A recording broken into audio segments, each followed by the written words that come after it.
Well, I am absolutely thrilled to introduce our speaker. She has become a friend of mine, and I love her, and I'm eager for her to tell us about what she's going to talk about. So I will introduce her.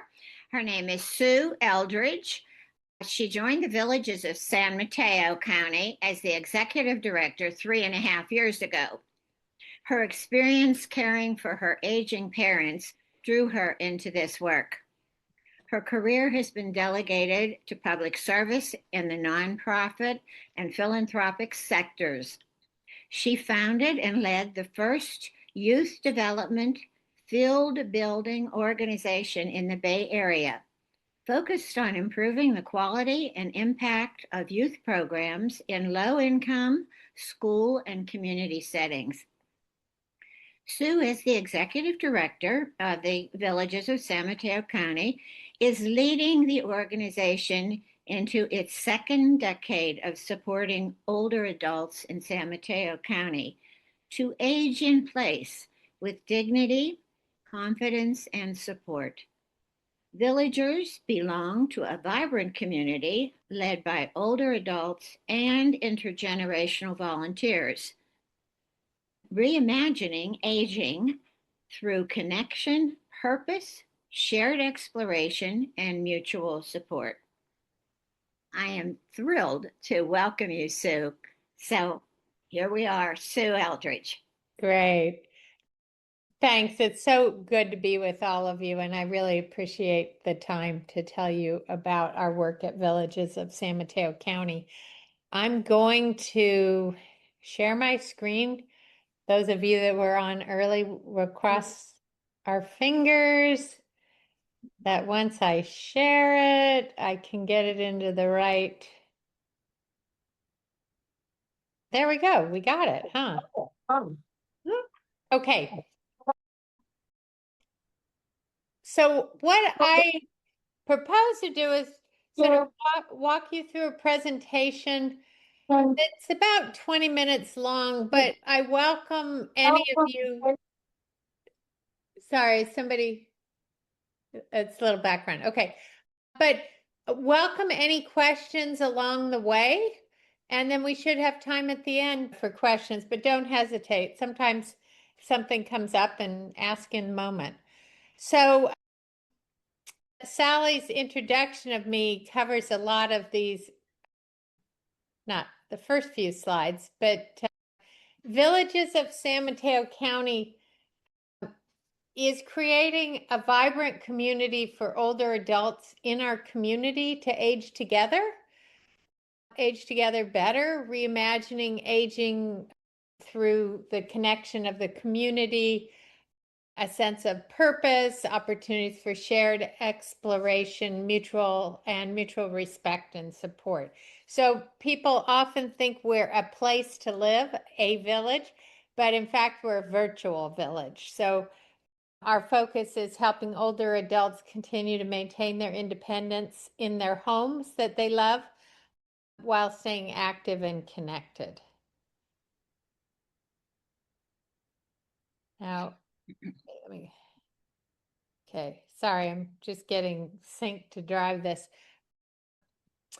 So we're a nonprofit organization, and we're very much, there are villages all over the country. We're community driven. It's a community coming together to support older adults, and we're fueled by volunteers. So all that we do is volunteer driven. We're a membership organization, and yet we're inclusive. So we ask our members to support the work that we do, and we provide lots of discounted membership. So we aim to be very inclusive. As I mentioned, Villages, it's a national movement. It began in 2001 in Boston. You can see that there are villages across the country and growing. California is one of the states with the largest number of villages. And we're very, very fortunate to have a statewide organization called Village Movement California that works with communities that want to establish new villages. They provide support for villages that are growing and do a lot of policy and advocacy to ensure that the work we do is Sue, understood, Sue, supported. Sure, Sue, Janie. we're all having trouble with the slide. It's Yeah, like, the slides keep flashing back and forth. We're still basically looking at your first slide. Are They're you not, kidding?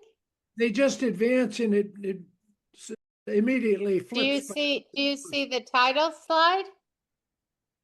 We see the first slide. and only Now as do you see the one. next one? It's No. like Are you I'm also seeing the slides on the left-hand side, the list of them, 1 and 2, with the Oh, main. you are now, and so I'm in view. Oh my gosh, I'm sorry. Let me, huh? There. I really apologize. View, Yeah, that seems to have stabilized. yeah, but you're seeing the slides on the left and the right. I'm just seeing the one. Let's slide, Blake. let me try. No, that, Now are you seeing just one slide? No, now it Yeah. went back. well, it keeps flipping back and forth. I don't know. Are others seeing the same thing? Oh, I'm so sorry. We thought we had it. Just a minute. I'm going to stop sharing for a moment. Let me try again. First, let me go to my slides.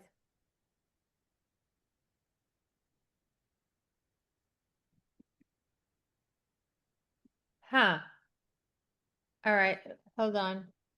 you've tried to click on slideshow, right? Yeah, just a sec. Let me go back.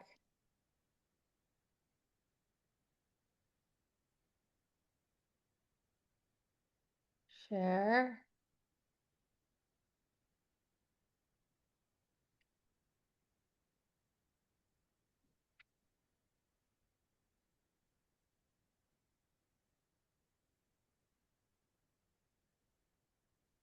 Try it again. I really apologize. So I'm back here.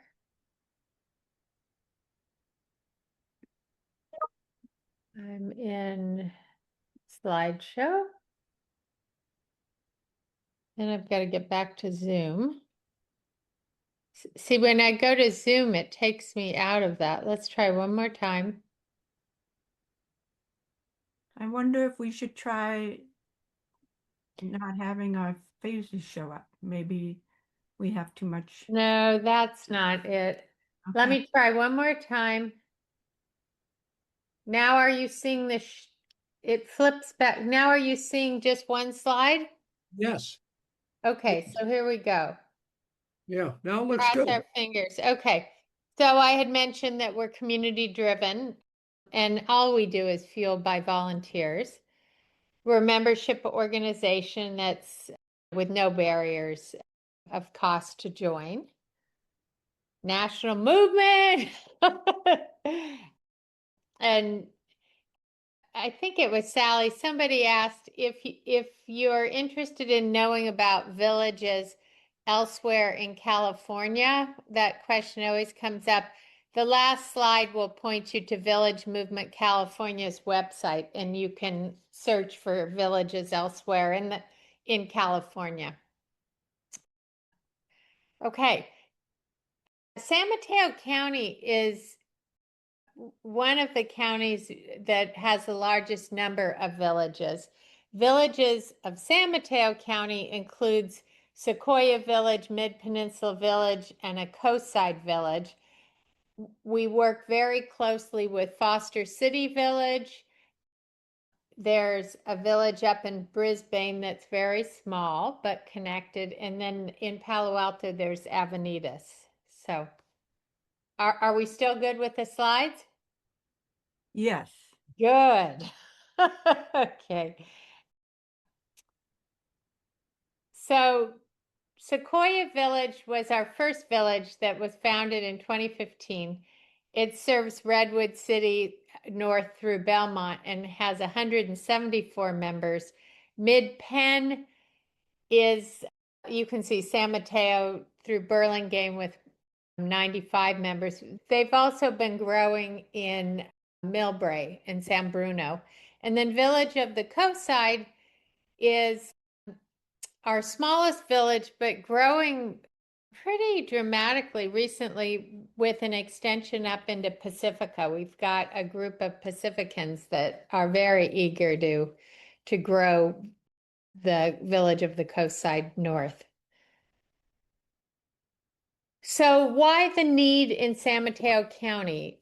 You're probably aware of these figures, but by 2030, 1 in 4 or 25% of our population will be over the age of 75 or over the age of 65. That, by the way, is 5% larger group of seniors than the national average. So great need.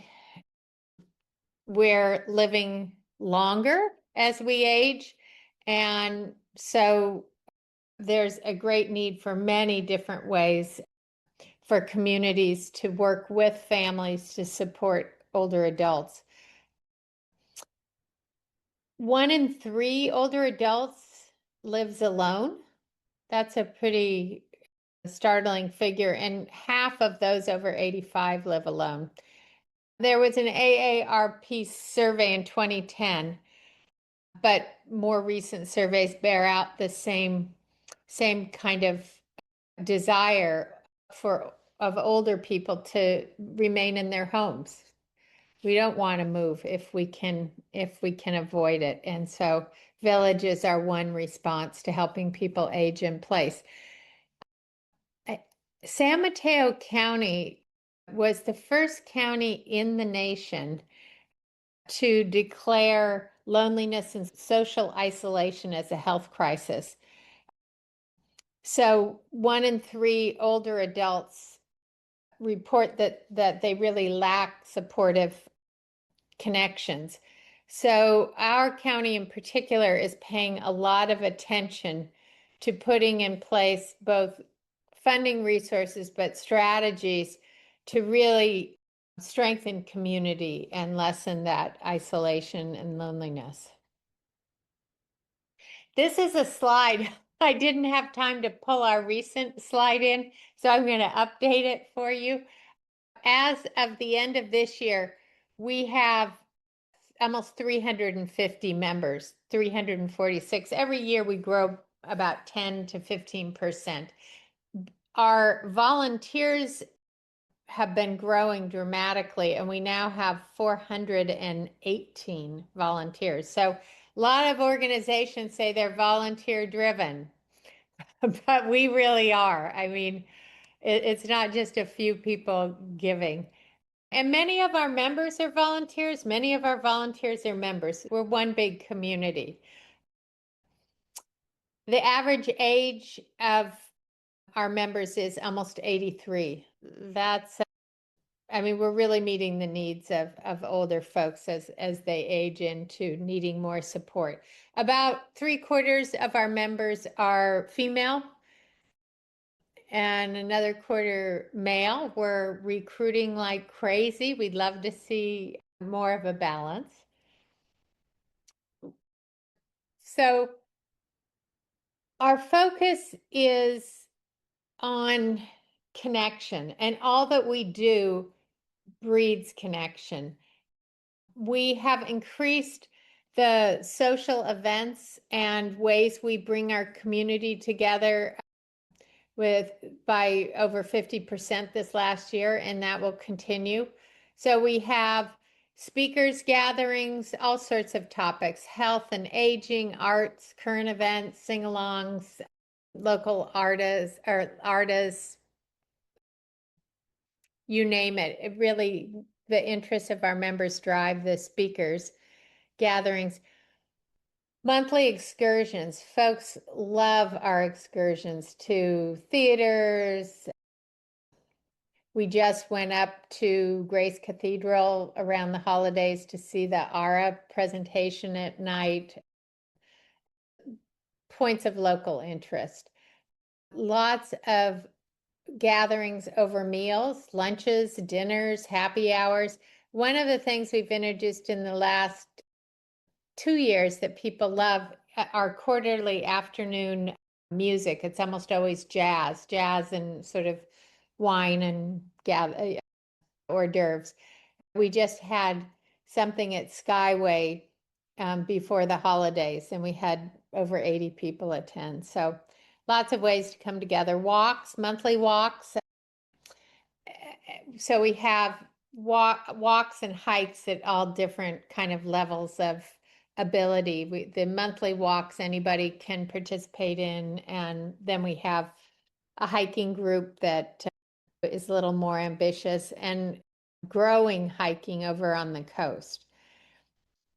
I guess I have a repeat here with lunches, dinners, and happy hours. One of the things we've been growing this year and will increase pretty dramatically in the year ahead are interest groups. So they're small groups led by members that bring together a group that shares common interests and passions. So we have a hiking group, we have a group that goes up to the symphony, book groups, game groups, whatever our members want to create and develop. The interest groups are a way to come together more regularly and kind of form deeper relationships. So here are some pictures, and we do intergenerational tech workshops with high school students often. We have intergenerational games gatherings. So the other really, really important resource we provide are practical services that help our members stay in their homes. So I'm going to lead with transportation. Transportation is the biggest need. About 65% of our members at an average age of 83 aren't driving anymore. So our volunteers take our villagers to medical appointments. About half the rides are to medical appointments, and then errands around town and rides to the social gatherings that we host.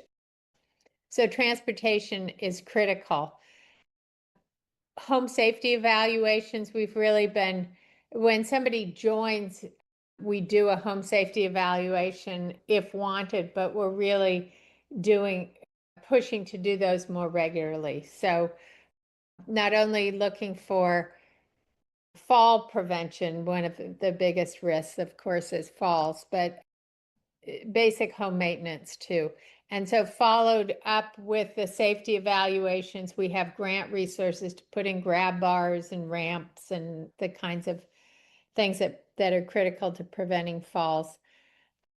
Our volunteers do simple home repairs. Somebody will come and say, I need my foundation taken care of. We don't do that, but quite amazing array of more simple home repairs. Home and yard chores, often technology assistant of all kinds. We have lots of retired techies that are really great at that.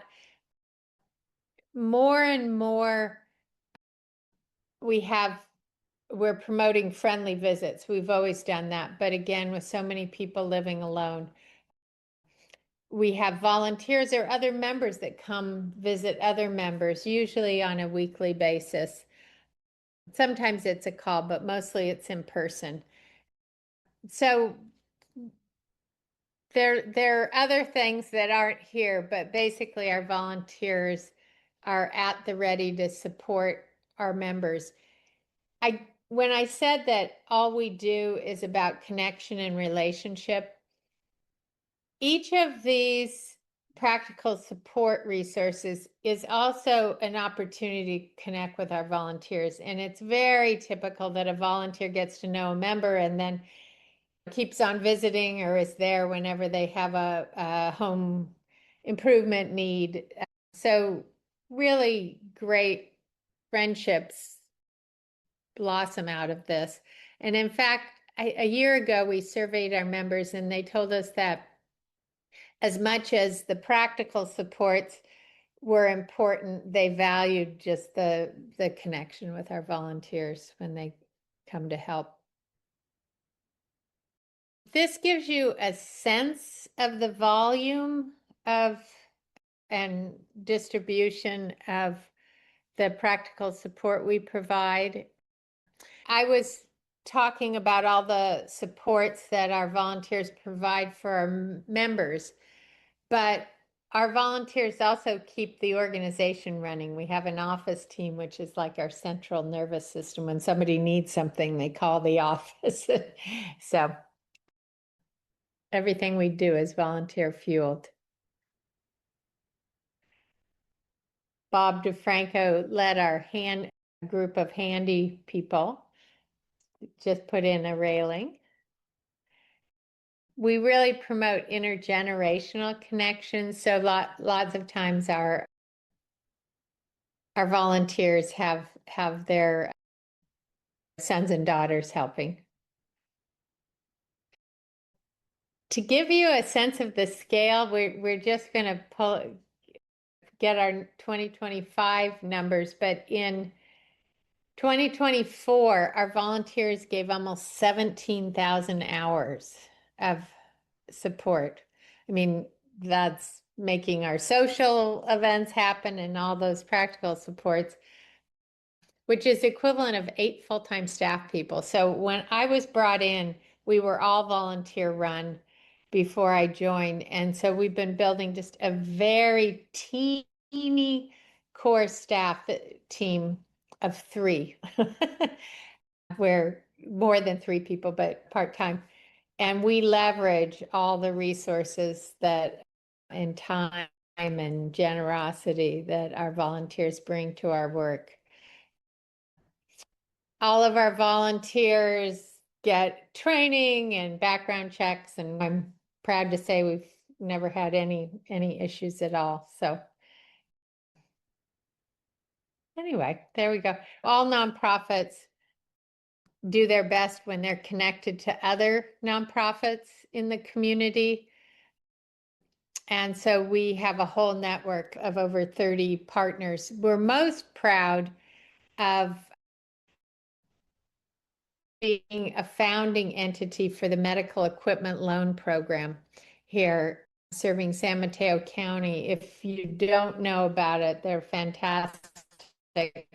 The first year, 2 Rotary clubs and the village came together to set a volunteer-driven resource where they take in medical equipment and then clean it and refurbish it and then loan it out free of charge. And after a year, MELP became an independent nonprofit and has just grown phenomenally, a really important resource.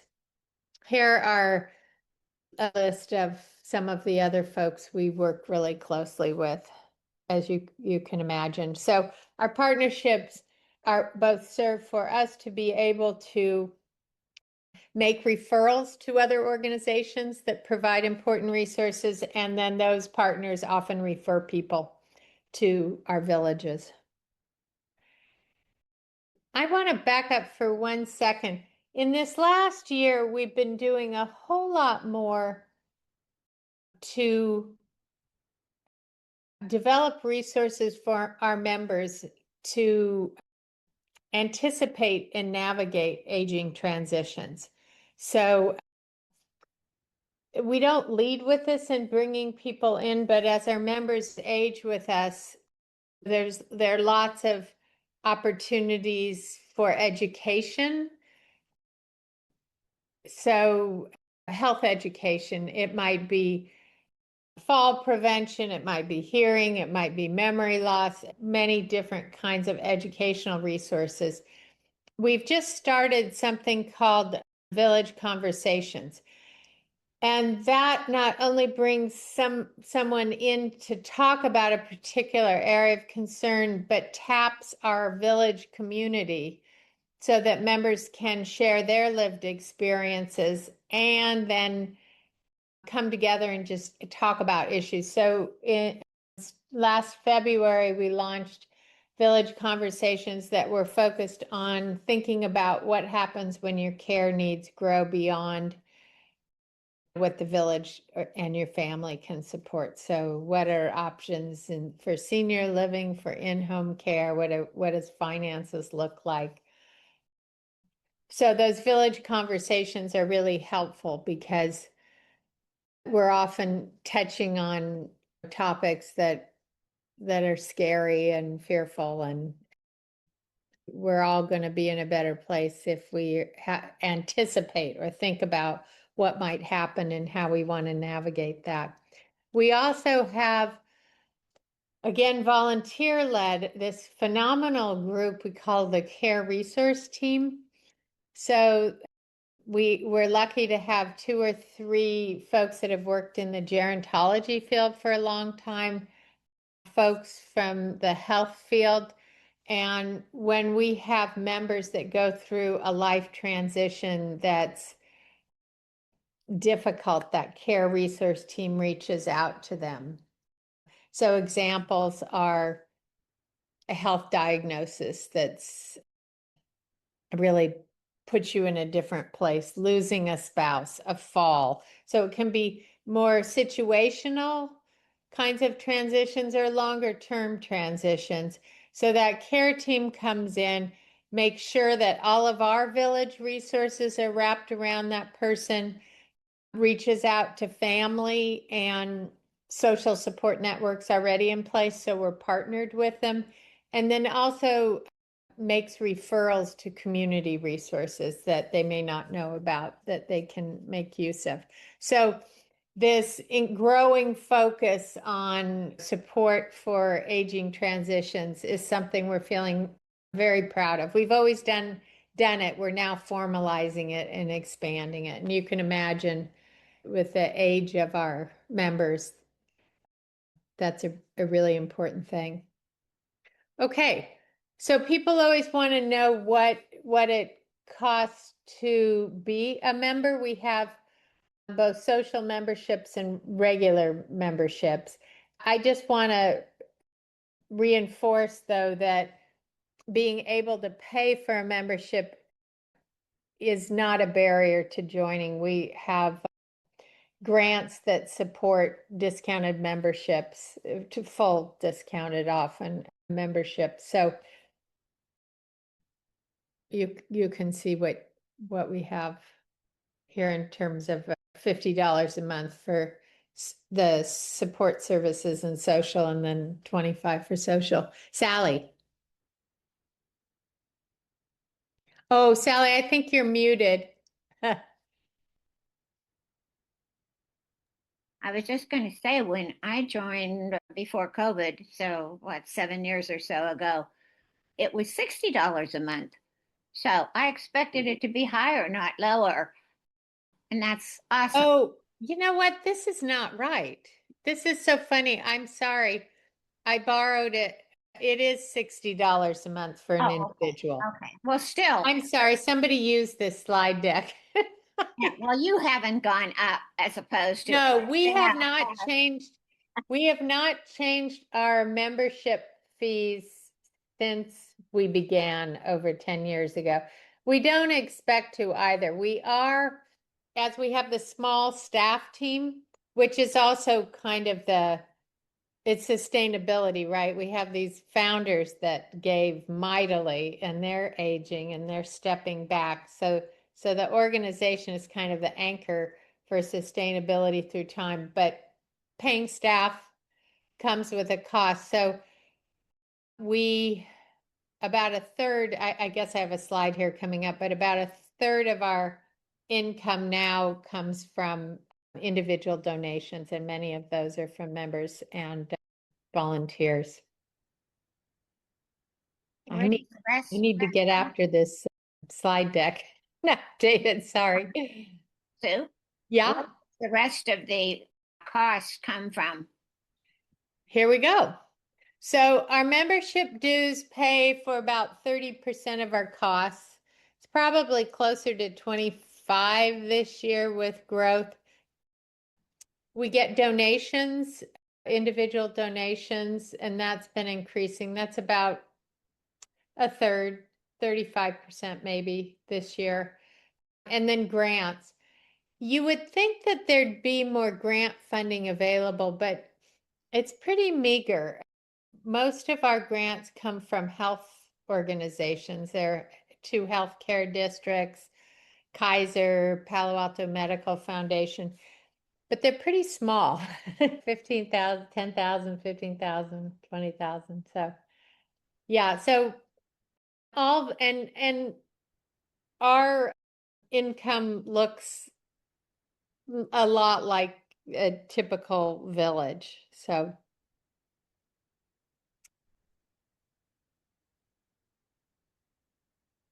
we're always looking for volunteers. So as I talk to all of you, I'd encourage you, if you're interested, to think about volunteering with us and or joining, or both. We really are a village, and people both benefit from the resources we have to offer, but are part of making all that we do happen. So here is contact information for villages of San Mateo County. You can, if you're interested in either volunteering or becoming a member, or both, or somebody who might be interested, all they need to do is call and let someone know, and then one of our member coordinators will get a hold of them, or our volunteer coordinator. And then if you're interested in knowing about villages outside of San Mateo County, you can go to the Village Movement California website, and there's a Find Your Local Village, and you can see where other villages exist. So Thank you I mean, very much. I hope this has been helpful. Please, any questions you have. Yes, so we want to open it for questions. Maybe everyone can use the raised hand feature. We're going to have a hard stop at about 2:15 when we're going to be joined by one of our scholarship students who just returned from the Deaf Olympics in Japan. Oh, wow. So we're very excited that told us pretty much the last minute she'll be able to join us, but that does give us time for questions. Sue, and I have a question for you. I'm going to stop sharing this presentation so I can see all of you a little right. bit. Great. I'm a little closer to Avanitas, and what is your relationship with Avanitas? Is it a formal or informal relationship? More informal. So most of the villages exist independently, the different village entities, but we talk a lot. We share resources, because Menlo Park, they draw from Menlo Park, and we do. Sometimes somebody's interested in joining, and we'll talk about that and kind of ensure that somebody lands in the right place. And in fact, we have villagers who belong to Avanitas and to our villages. So What about Peninsula Volunteers in Menlo Park? we do a lot. They're a really important partner of ours. So they have a ride service called PVI Ride that subsidized rides. About 3% of the time when we can't find a volunteer, we'll refer to PVI Ride. But we also make referrals when somebody needs more resource, and I think vice versa. So pretty close working relationship. one of, I mean, You as have we your do hand with up? the senior centers around too. Sorry, I cut you off, Elliot. No, I see Ken has his hand up. Ken? Hi. Yeah, hi. Thank you very much. Excellent presentation. Learned a lot. I'm concerned about how health issues for people in your program. I'm do you help them get doctor's appointments or organize the medical component of their healthcare in terms of interacting with healthcare providers and I mean even Yeah. thinking about medications and things like that. No, we do not do any home health care, from support around medications to bathing or any of that. We really draw a line there. We take villagers to medical appointments, and sometimes our volunteers will even attend a medical appointment just to be eyes and ears, but we don't get involved in helping navigate the healthcare system. Villager that really moves into what is called care management. So we are often making referrals, like Catholic Charities. There are other nonprofits that have care management services and sliding scale. There are also for-profit organizations. So when our villagers get to that point, we're there to make not recommendations, but give them names, but we don't step over the line and step into care management. One other question. Is there any continuity with the volunteers within each individual? Do they tend to see the same people? Very, very much so. As I mentioned, this is all relational. You can find a lot of the resources that the village provides, right, elsewhere, but they're more transactional. So naturally, our villagers, our volunteers get to know our villagers, and they become kind of the go-to folks. So, Thank you. Thank you. sure. Bob, did you have some questions?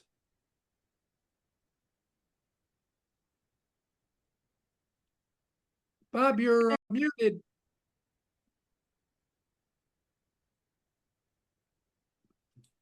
Bob, you're muted.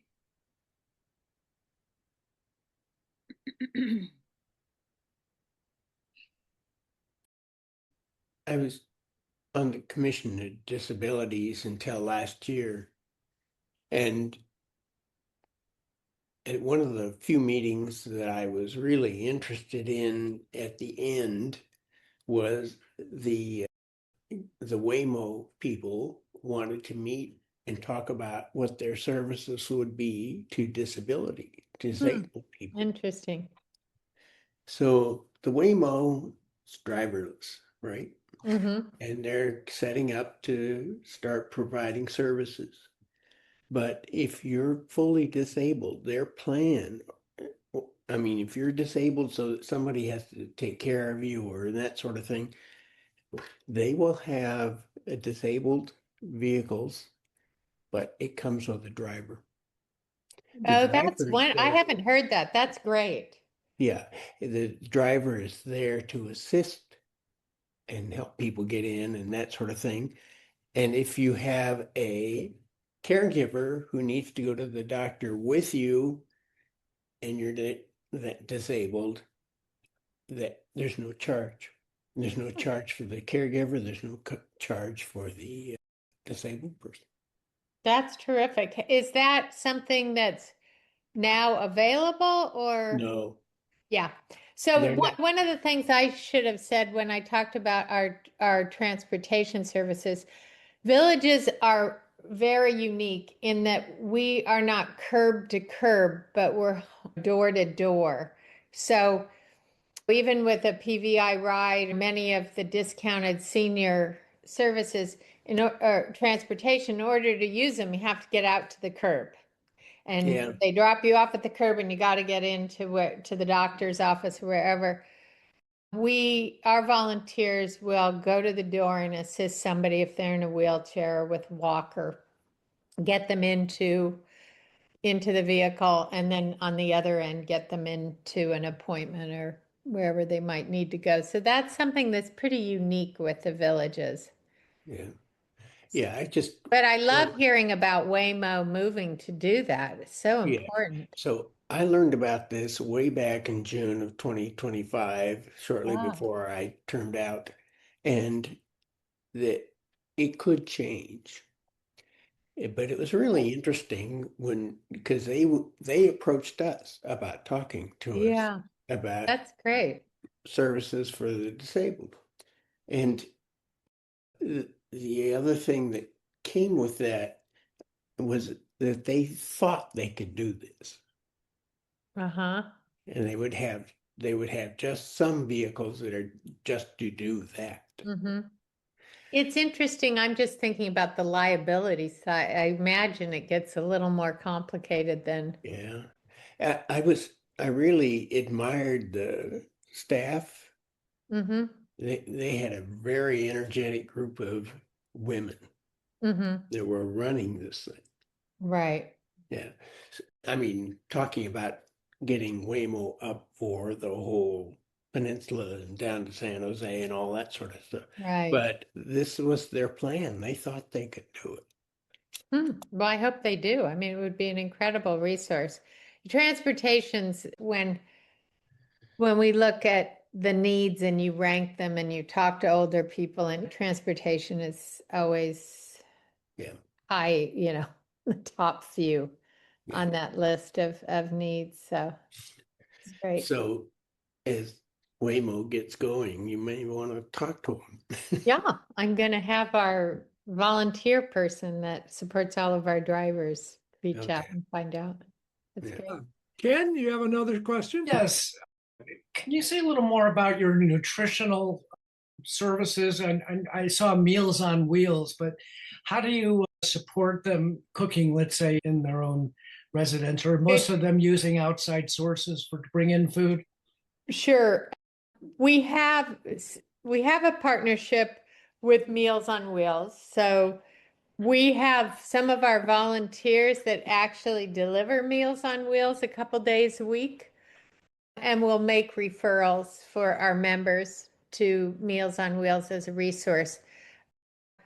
Our volunteers don't go into the home and cook for folks, but they often do grocery shopping, either bringing a member to the store or going shopping for a member and then bringing food in once a week. We have a number of members that kind of rely on us for that. When you get to a point where you're really needing somebody to come in and cook your meals and be sure you're eating properly, that becomes one of those referrals to in-home care. So we have many members that have some in-home care, and we'll make those referrals, and there's just a whole network of villagers that talk to one another. Thank you. Sue, I have a question. You mentioned you're a virtual organization, but you also mentioned you have a lot of lunches and meetings and other group events. Where do those occur? That's a great question. We scatter them throughout the community. So when it's meals, we may go to different restaurants. We often host our speakers gatherings at senior centers. We have pretty strong partnerships with most of the senior centers. Excuse me, churches. We use Trinity Church a lot. Skyway Center, we just had our big Christmas gathering there. So distributed throughout the community. We have had a long-standing partnership with the Redwood City's Veteran Senior Center, and they provide us office space. However, for the last 5+ years, long before I got there, They've been building that senior center. We cross our fingers. We think we're getting in there by March back in. So we get sort of in-kind office space, but it's a small office with 3 desks. So Now, we know all about the senior center. That's where we have met for years, and we're going through the same transition, waiting for the new facility. oh my gosh. Poor Bruce. Bruce is the manager there, and Yeah. he'll get these calls and he'll just sort of roll his eyes. It's going to be incredibly beautiful. We've done a walkthrough and all the rest of it. In fact, we were going to have a celebration for our 10-year anniversary, but we weren't back in. So it's now our celebration of our 2nd decade, and it just keeps Yeah. moving out. I don't know. We'd love to do it there. We could do it somewhere else, but we keep holding our breath. How often do you schedule these kind of group events where members will actually get together for a hike or for a lunch or a movie, something like that? We have a gathering typically once a week, at least, sometimes couple gatherings, and we're really going to grow these interest groups, those smaller groups of villagers with like passions, and that's really going to boost it. So lots of things going on the coast, even more. So there's at least something to do once a week. Sally, you're raising your hand back there. Yes, I would just like to speak as a volunteer. I signed up to be a volunteer when the then administrator came to one of our HLAA chapter meetings and talked about it. It was before COVID, so it's been 7 or so years ago. And it's been a joy to me to be a volunteer. It's a gift to see so many elderly people appreciating the services of the villages. So many are isolated, as we all know. And your statistics about how many people don't drive after 83. I'm 83. I'm thanking the Lord I'm still driving. Now, that is such a huge part of what keeps people isolated, and it's such a blessing to be able to have that service from you, the organization. And I want to also acknowledge you, Sue, because since you've come, things have expanded dramatically. And Thank you. I really, really personally appreciate you. And one question I'd like to have you answer, please. If someone decides they want to become a member or become a volunteer, what level of training do you give them? So if you want to be a member, you don't need to be trained, but we're pretty we have volunteers who are member coordinators, so they'll come out and they'll usually have a phone conversation to be sure that somebody who's interested understands what we do, to get to know them. And then when somebody wants to join, they actually go to their home and help them fill out the paperwork and whatnot.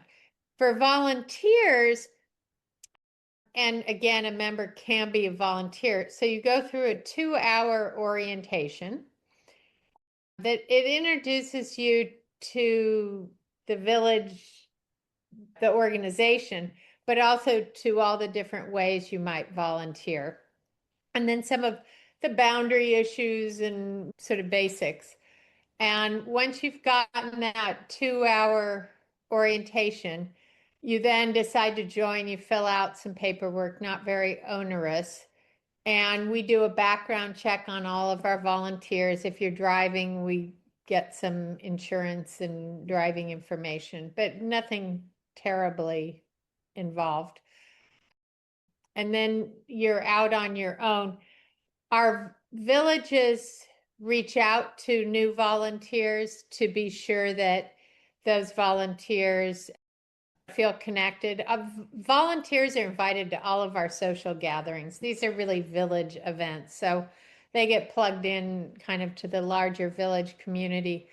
But then there's kind of mentorship for volunteers when they're first starting. Some people are self-starters and they get going, and we have a computer system that the volunteers check in with. All the services needed are listed, and then volunteers say, I'll do that, I'll do this. So, and then there are affinity groups. We bring our drivers together a couple times a year, and our handy people. And so there are lots of ways that people feel connected to other volunteers, but also have a place to raise concerns or ask questions, or half the time they're telling really sweet stories about a member they're working with, or, but that community piece.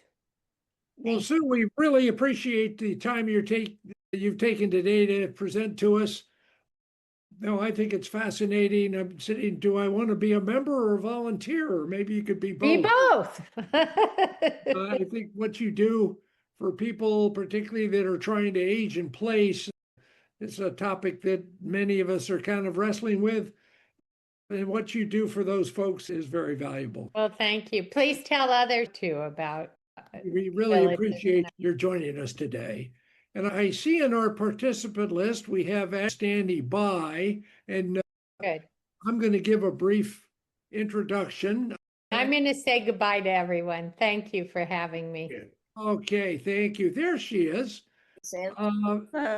Ashlyn Johnson is one of our 2 scholarship winners from earlier this year, and she just graduated in June from San Mateo High School, and she is a very accomplished golfer who is now attending George Fox University in Oregon, and I'm sure is a very active participant on their golf team, among other things.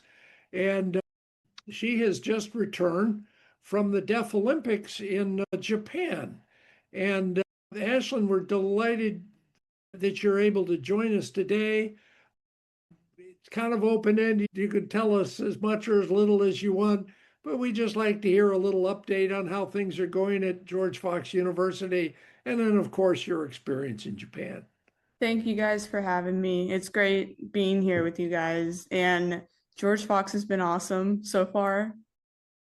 My second semester starts next Monday, so I'll be returning back there on Sunday, and it's been really fun. The first few weeks, I was a little homesick because college is very different, but then after those few weeks, I loved it. The golf team's great. And I feel because the first week or 2, we couldn't go to practice.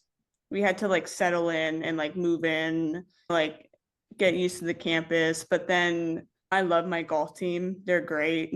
And it was just so fun. They're the funniest, kindest people ever. And it's an honor to be on that team and play for them. And we played tournaments, which are really fun, because I'm a type of person that loves to play on a team and compete in tournaments with them and play with other schools, because it's really fun and the experience is great. And yeah, it's been really awesome. And I'm so excited to go back. Well, that's it. Tell me, is it D1 or D3? D3. D3, okay. And I've heard, I happen to bump into someone else as one of your competitive schools up there. What is it? I want to say, not Willamette.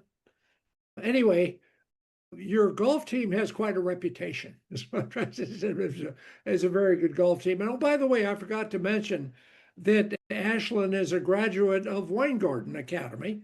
And many of us have been through Weingarten. And Bill Doyle has been speaking to our club on several occasions. So that's great. We're glad you're off to a great. Maybe tell us real quickly, how big is George Fox? How big enrollment? It's not too big. There's a total of 5,000 students, but there's only a lot of people do it online, and there's probably 35 people, 3,500 people on campus. So it's not too bad. That's one of the main reasons why I wanted to go to George Fox, because it wasn't such a big college, and I feel I'd have been freaked out a little bit by if I went to a college there were so many people. So yeah, I think it's the perfect size for me. Oh, that's great. That's great. And do you know what you're going to be majoring in yet? I'm majoring in business marketing. Good, good, good, wonderful. Well, maybe you tell us a little bit about the Deaf Olympics. That must have been a neat experience. Oh yeah, it was an amazing experience. It was, and then Japan's incredible. It was my first time going there. The people were incredible there. Like it was a whole different place. Like it was, I was not used to having so many people like everywhere, like on the streets, but it was so cool. And the food was really good there. But the Deaf Olympics experience was so fun. And it was an honor to compete for Team USA and and compete for my country. But it was a really fun experience. I wish like things ended up a little bit better for me because I kind of struggled a little bit with the individual rounds. But then they added a new thing to this Deaf Olympics, and that's when a guy and girl from each country compete together and they play best ball, which was pretty cool. It was the first time they've ever done it. And so I partnered up with one of my good friends, Miller McGowan from Alabama. And that was one of the best days I've had on the golf course, like especially those final 4 holes. Because at first we started off well. We were even in the front 9. And then the first couple holes in the back 9 were pretty tough. But then, so we were in 10th place. And then the final 4 holes, we went birdie, par, eagle, birdie to finish +1 for the whole round. And we went from 10th to 2nd place. And then being one of the first groups of the day, we had to wait for other groups to finish. And then we ended up in a playoff for the bronze medal. And unfortunately, we lost the playoff. But again, like it was just such an incredible day. It was one of the best golf memories I've ever had. That's fantastic. That's really exciting. What are the golf courses like in Japan? I mean, Japan, golf is a very expensive sport in Japan, from my experience. And, the golf courses are much less common than they are here. So what were the courses like that you played on? It was kind of like desert golf a little bit, like the way the grass was like. It was like Bermuda grass kind of. It wasn't like the rough wasn't so thick. There wasn't a lot of trees. It was a good golf course. It was because people in Japan love golf over there. Like when I was driving around the city, I saw so many golf shops. I went to one golf shop. It was 9 stories, like 9 floors. I was like, this is incredible. It was so cool. But no, people love golf over there. And the golf course was really cool. I just remember from my experiences, it used to be very expensive, and people would travel to the Philippines or go to Hawaii or someplace where they could play it for less money. So that's interesting. That's interesting. Where were you staying? Were you staying in kind of a college dormitories over there, or hotels, or what? There was a team hotel like in the middle of Japan, and my family and I had Marriott points, so we decided to go to the Sheraton Hotel. That's right by Disneyland Tokyo. So it was a cool hotel, and like the view was so pretty because you got to see like Mount Fuji, which was really cool. And yeah, no, it was really awesome. Well, that's wonderful. Hey, do you guys have questions for Ashlyn? Everybody's on mute. Did you have any issues with your hearing and the language? Well, the thing for the Deaf Olympics, we had to take I had to take my cochlear implants off. Everyone had to play deaf, like without like hearing, which was, I liked it because it made me really focus, especially when it's windy for me. Because when it's really windy, like my cochlear implants make static noise, which can be a little bit distracting for me. But taking them off, I was focused like every shot. It was pretty cool. Okay, Oh, cool. that's amazing. So all the participants had to remove their CIs or hearing aids or whatever. Yeah. Interesting. Interesting. Mhm. Now, do you sign at all?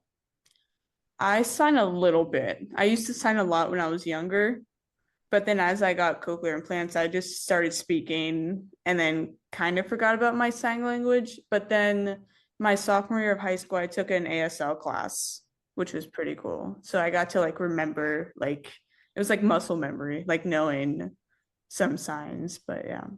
Boy, that because the people that sign might have had an advantage. Ashlyn, I wonder, could you tell us a little bit about your experience at Gene Weingarten? Some people might not know about Gene Weingarten that are listening today, that are here. Gene Weingarten changed my life for sure, for like being able to talk with you guys, because before Gene Weingarten, I could not speak. Like I was doing sign language, and my speech wasn't that great. So then it was 2011. That's when I started going to Gene Weingarten. I went there for 2 to 3 years, and I met so many incredible people there, and like my speech got so much better. My parents were like, wow, like it changed my life so much. And I remember when I had to go to public school for the first time, because it's much different than Gene Weingarten, I was kind of nervous and scared because like I don't know what I would be like in a public class. But then here I am today, like speaking with you all, like it changed my life so much. So how old were you when you started Gene Weingarten, honey? 4 years old. And when did you get your cochlear implants? I got my first cochlear implants when I was around 4. So like right before I went to Gene Weingarten. And I got my second one when I was 9 years old. Well, wow, we're Sorry, what?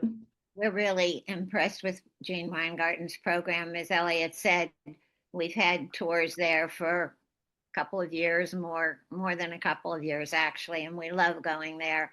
And I'm sure we'll be doing more of those. So anybody listening, you might want to go with us the next time. Usually those of us who've been there go back every year anyhow, because we just want to see again and be encouraged so much by the work that is done there. And you're a wonderful example of that. Congratulations, honey. Thank you. Thank you so much. Now, that's really good. Are you going to be joining the Weingarten Golf Tournament in the spring? Yes, I'll see how my college golf schedule is. It's weird now because like when I was in high school, I was able to do like everything. But then since like I'm at college, like I have to, but hopefully I can make it. We'll see. Like, I hope to see you there. Yeah. That'd be great. That'd be great. Any other Yeah. questions for Yeah, Ashley? I have a question.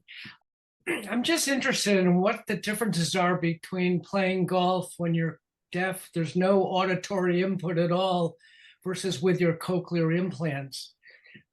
Does it affect your balance? Is the wind, you can't hear the wind as well and things like that? How does it affect your golf play? I like when I have my cochlears on while playing golf, I talk with people, like especially like my coach, because she can caddy, like my college coach can caddy us during her matches. And I remember one day it was blowing like 40 miles per hour. Like it was really windy. And I was like, I can't focus well. So I told my coach, I'm like, I'm going to take these off because I really want to focus. And I was like, you can write, she got like a whiteboard and she was writing like what to do, like what she wanted me to do. And we always joke about that because like it was kind of like a basketball coach, like showing the board, like, hey, this is where you got to hit it. But wearing cochlear implants like I can talk with other people, but then when I take them off, I'm like serious, like really serious mode. Like nothing's affecting my hearing. I can just focus so much on every single shot. Thank you. Interesting. Well, I'm going to try that, Ashlyn. Maybe it'll help. It needs all the help it can get. Any other questions for Ashlyn before we let her go? Well, I think you should be a poster girl for Jane Weingarten. That's my recommendation. We're glad that we were able to give you a scholarship, honey, and we wish you the best. Oh, thank you so much. I'm so honored. I thank you guys so much for that scholarship. It's amazing. Well, we're delighted that you're having such a good experience up there, and thank you so much for joining us today. We're looking forward to touching base with you. We're going to try to get the other gentleman, Hudson Dunhill, who also received a scholarship from us. We're going to try to get him at a future meeting as well. So again, thank you so much for joining us today. Of course. Thank you so much. Have a good rest of your day. Thank you. Bye-bye. Bye-bye.